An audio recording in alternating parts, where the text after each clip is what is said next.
สบายดีท่านผู้ชมทุกท่านมาพบกับข้าพเจ้าอีกครั้งเนาะอากงในช่องอากงชาแนลนี้เนาะก็คือมื้อนี้ข้าพเจ้าจะมารีวิวเกี่ยวกับกฎใหม่ของยุลาหลังจากที่เฮ็ดไปได้ระยะหนึ่งแล้วก็มันเป็นครั้งแรกที่ว่ามันใช้กฎใหม่ในการจ่ายผลตอบแทนให้กับบรรดาสมาชิกว่าซั่นซะตัวนี้มันก็ออกประมาณต้นเดือนเก้าเนาะต้นเดือนเก้าแต่ว่าบ่มีเวลาที่จะมาเฮ็ดรีวิวให้เบิ่งเพราะว่ายังไปวุ่นนำตัวบล็อกหมายหั้นเนาะว่าแล้วก็มาเริ่มกันเลยเนาะว่าผลตอบแทนมันจะเป็นแนวใดหลังจากที่มันเปลี่ยนกฎใหม่ก็คือในนี้เนาะเห็นอยู่นี่เปลี่ยนกฎใหม่ก็คือว่าประเทศที่เคยได้$2นะจะบ่ได้แล้วเนาะก็คือทั่วโลกมันจะบ่ได้ยกเว้นแต่6ประเทศนั้นซะประเทศมีอเมริกามีนั่นนี่ตามนี้นี่แต่6ประเทศนี้เนาะถึงจะได้นะทีนี้ถ้าหลายคนก็ท้อไปเนาะแล้วมาเบิ่งรายรับข้าพเจ้านี่ก็ลดลงหลายเติบเนาะจากเมื่อก่อนนี่อันนี้ก็ประมาณอย่างน้อยก็200-300ต่อเดือนเนาะเดี๋ยวนี้เราลดลงเป็น164นี่เนาะครั้งล่าสุดอันนี้มัน164นี่มันไล่มันวันที่15เดือน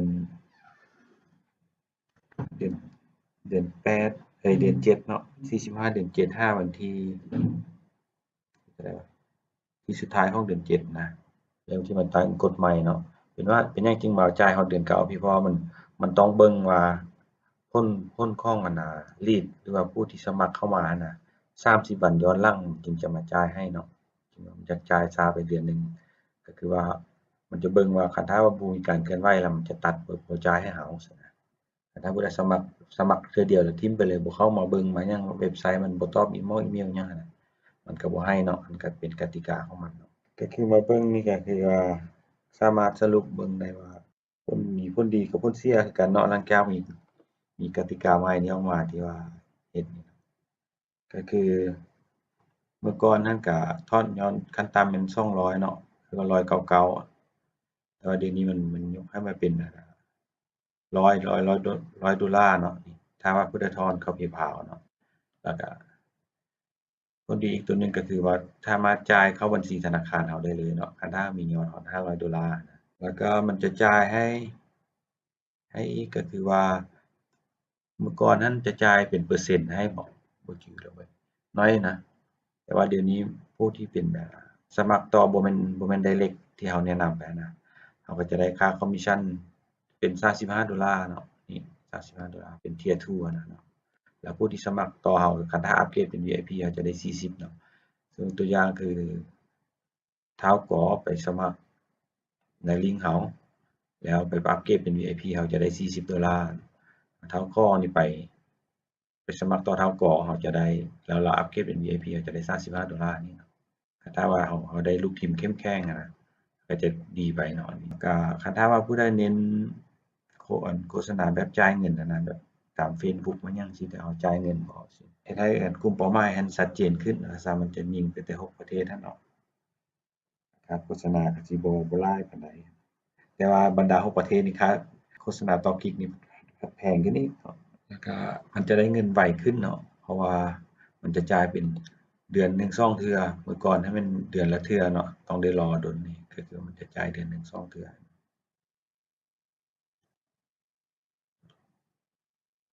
เฮ็ดให้รายได้เราจะได้รับเงินไวขึ้นว่าซะแล้วก็ทอนเข้า PayPal นี่ก็ประมาณ7วันหรืออาทิตย์หนึ่งเนาะเงินจึงเข้าอันนี้ข้าพเจ้าลองทอนเบิ่งแล้วแล้วก็มาเบิ่งผลเสียกันเนาะผลเสียนี่ก็คือจะเฮ็ดให้การแรงจูงใจหรือว่าการหาลูกทีมมันยากขึ้นเนาะโดยเฉพาะแม่นเป็นประเทศที่ว่าบ่เว้าภาษาอังกฤษหั้นนะหรือว่าอย่างลาวอย่างเราจั่งซี้ก็ยังสอบยากแล้วสอบลูกทีมเพราะว่าลูกทีมเขาเจ้าสมัครฟรีอะนะสมัครฟรีเข้ามาน่ะมันจะบ่ได้หยังแล้วมันจะได้เป็นศูนย์เนาะยกเว้นแต่เขาเจ้าอัปเกรดเป็น VIP แล้วกี่แล้วเป้าหมายมันก็ต้องยิงไปซะเป็นบรรดาประเทศ6ประเทศหั้นเนาะคันถ้าว่าผู้ใดภาษาอังกฤษบ่แน่นได้บ่ได้แด่เขาเจ้าก็คือสิว่ายากเติบนะแล้วก็บรรดาที่ผู้อยากเฮ็ดธุรกิจหรือว่าผู้มุ่งหวังหั้นเขาเจ้าสมัครมาแล้วที่ว่าเป็นประเทศ ประเทศอยู่6ประเทศหั้นนะเขาจะสมัครมาแล้วส่วนแรกเขาเจ้าก็จะ follow ตาม system ที่แนะนำให้นี่เนาะเขาเจ้าจะบ่ใส่เขาเจ้าจะบ่ใส่รหัสเฮาหรือว่าเปลี่ยนจากรหัสอันคอมมิชชั่นเฮานะรหัสอันที่เฮามีนี่นะเป็นของระบบเลยฉะนั้นมันก็คล้ายๆคือกับเป็นระบบเป็นคนแนะนำไปเลยสินะเฮาก็จะคาดรายได้ตรงนั้นแทนที่เฮาเป็นผู้โพรโมตเนาะการทอนนี่ยากขึ้นเนาะการทอนยากขึ้นแนวใดเฮาเบิ่งเมื่อกี้ว่ามันการทอนมันได้ไวอยู่ยากขึ้นก็คือมันจะมีเงื่อนไขเนาะมันจะมีเงื่อนไขว่าเขาทอนแต่ละครั้งอะนะอย่างน้อยต้องมีอันน่ะ VIP หรือว่า Elite Upgrade นี่นะ2คนขึ้นไป2 user ขึ้นไป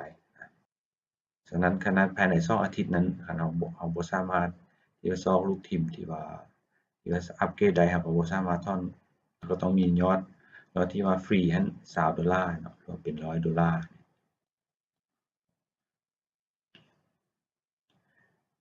อันนี้โดยส่วนตัวแล้วก็คิดว่ามันก็จะยากขึ้นหั้นแหละเนาะยากแล้วบ่แล้วยังถอนเงินยากเนาะเฮ็ดยากแต่ว่าถามว่าจะหยุดบ่หรือจะเซาบ่เฮ็ดนี่ก็ยังบ่ได้หยุดเนาะเพราะว่า